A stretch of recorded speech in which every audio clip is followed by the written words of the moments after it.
The cost of the return was real, but the fruit of the return was even better. And so let's now turn our attention to the ancient paths in the rhythm of the daily and weekly life. Now, returning to the ancient paths, it's not a theological position to be held. It's a way of life to be lived. And the ancient paths Yahweh prescribed have always been intended to shape the entire rhythm of existence, not just Sunday mornings, but every day, every week, every year, and every season of life. Now, the seventh-day Sabbath is the most immediate and visible expression of the ancient paths in the rhythm of weekly life. It's Yahweh's gift to his people, a weekly appointment, a built-in rhythm of rest, if you will, and worship and family and study and delight in Yahweh and his creation. And it doesn't require a program or a production. It requires stopping, which is exactly what Jeremiah's first command said: stand. The Sabbath is the weekly practice of standing at the crossroads, stepping off the road of ordinary labor and activity, and resting in Yahweh's presence. And Yahweh's appointed feasts are the ancient paths of the covenant calendar. They're not ethnic customs of a particular people. They are Yahweh's scheduled appointments. His feast, as Leviticus 23 explicitly declares, are rich with the history of redemption and layered with prophetic significance, pointing to the redemptive work of the Messiah.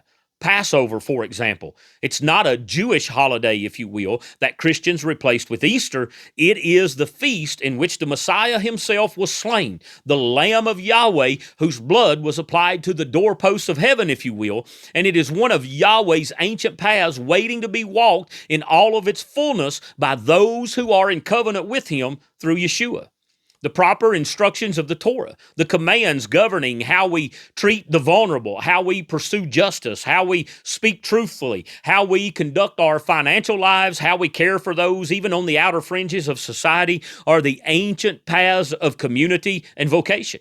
They are not abstract principles. They are specific, lived instructions for a people set apart to be different from the nations around them in the most practical and visible demonstrations of daily existence. And so this brings us to our final point of focus here, the community of the ancient paths, a light literally to the nations. And so one of the most profound and consistently overlooked aspects of the call to the ancient paths is the communal character here. Jeremiah's invitation was not addressed to isolated individuals. It was addressed to a nation. The ancient paths were never meant to be walked alone.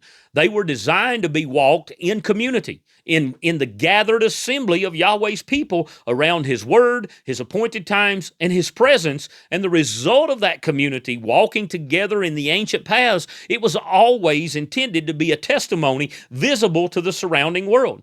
And so let's go back to Deuteronomy 4, verse 6, where the text says, "Carefully follow them, for this will show your wisdom and understanding in the eyes of the peoples. When they hear about all these statutes, they will say, 'This great nation is indeed a wise and understanding people.' For what great nation is there that has a God near to it, as Yahweh our Elohim is to us whenever we call on him? And what great nation has righteous statutes and ordinances like this entire law I set before you today?" And so a community that walks in the ancient paths together is not retreating from the world. It's taking its place as a light to the nations, visible, distinct, set apart, and radiant with the evidence of Yahweh's blessing and presence upon them. And the surrounding world notices a people who are at peace, especially in the world we live in today. A community of genuine justice and care. A family where the Sabbath is kept and the children know the appointed feast and the Torah is alive in the home. That is the testimony the ancient paths were designed to produce. And it is a testimony that no worship production, no marketing strategy, no new cart system or structure friend can manufacture.